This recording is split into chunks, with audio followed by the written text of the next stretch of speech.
Hi there. So today I wanted to go through a question that's kind of a mix of a lot of different concepts. So there's simultaneous equations, graphs, points of intersection, etc.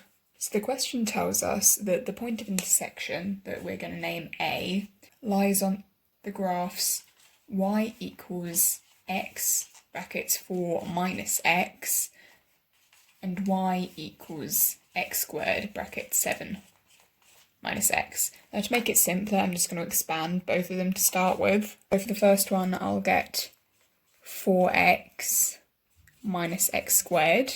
And for the second one, I'll get 7x squared minus x cubed. So our graph is going to have both quadratic and a cubic graph. Now, without having plotted it, I can try and work out some things I know about the graphs already. So for example, the first one is quadratic, but it's negative. So it's going to have almost a sad face like that. And the y-intercept will be the origin, as there aren't any numbers without any x's. Or I guess you could say +0 as like an invisible y-intercept. And with the cubic graph, we know this is also a negative. So we know that it's going to go from the first quadrant into the fourth one, like this. But even the 7x squared term tells us some things about the shape of this double curve. If it were a negative 7x cubed, it would be a gentle slope down like that.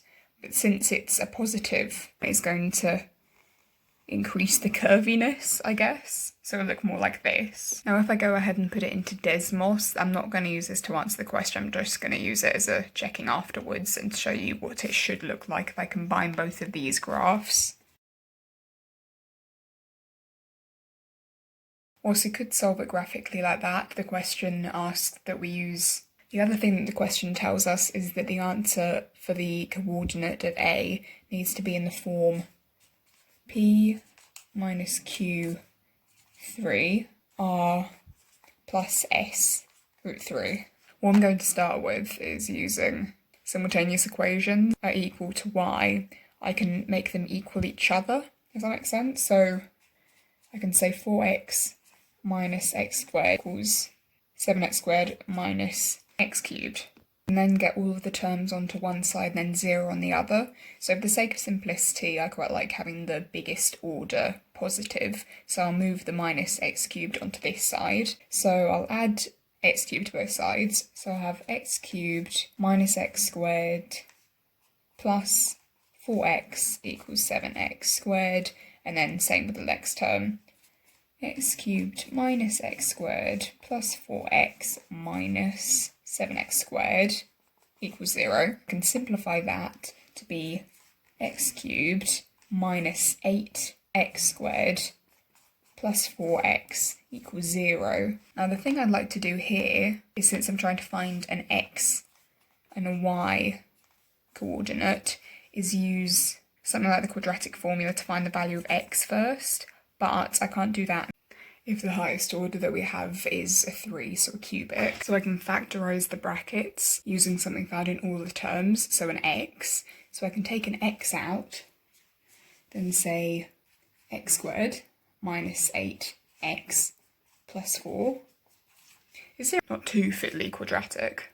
So as I say, I'm going to whip out my quadratic equation. So that's x equals minus b plus or minus the square root of b squared minus 4ac over 2a, and I'm going to be using the x squared minus 8x plus 4, and of course the a, b and c refer to the coefficients. So if I make a list here, a, b and c, so a is going to be just the x squared, so there's almost like an invisible 1 there, so the a is 1. B, it'll be minus 8. And then c, it'll just be 4. So very simply, I need to substitute these in.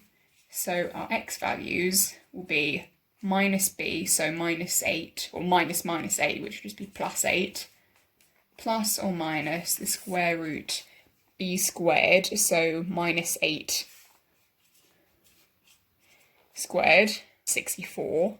Then minus 4 times 1 times c, so times 4 again, then 2 times 1, so that's just 2. So essentially 8 plus or minus the square root of 64 minus 16 over 2, or x equals 8 plus or minus the square root 48, or 4 root 3, over 2. Now both values have to be positive, we're also told in the question, so I'm going to work out what the values are for both the plus and minus root 3's. So for the plus root 3, we get 7.464, and for the minus root 3, we get 0.536, which is also positive. But looking back at the graph, this one was the one that was used, so we're going to go with this for now. And like any simultaneous equation, you need to substitute your x value back into one of the original equations. So I'm going to choose, for the sake of simplicity, x brackets 4 minus x. I'm going to substitute it in, so I have y, I'm going to use this one, equals 4 minus 2 root 3, as this is one of the x values, then 4 minus another x, so 4 minus 2 root 3 again, for both the brackets, which simplifies down to minus 12 plus 8 root 3. So our final answer will be a is equal to 4 minus 2 root 3 minus 12 plus 8 root 3. Well, that's it folks. Thanks for watching.